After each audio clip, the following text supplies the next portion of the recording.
Penpayeng ka Palmaras ia ka Botafogo hagani ka FIFA Club World Cup arjar bosan.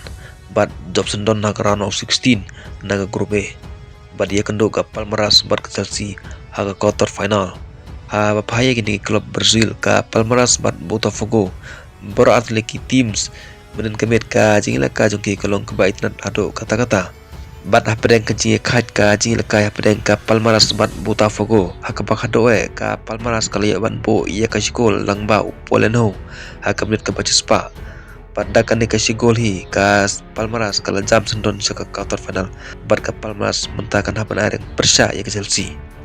Bat hapapai pat ia ka jingna kai ka baar hapedeng ka Benfica bat Chelsea menemetep ka Chelsea kalala ban penjem kenap ia ka Benfica bat tep hado Southry gol lakawai.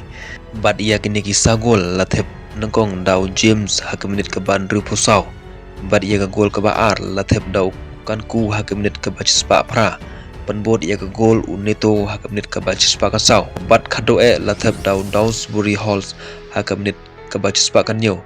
Bat dakin kisah gol ka Chelsea kal kurjin Jobson don. Bat hapapai pat ia ka shigol ka Benfica. Ia ka shigol ka Benfica latep daw player juga Argentina uta udai u Angel Di Maria haka menit ka bakanda pe ulang baka penalti.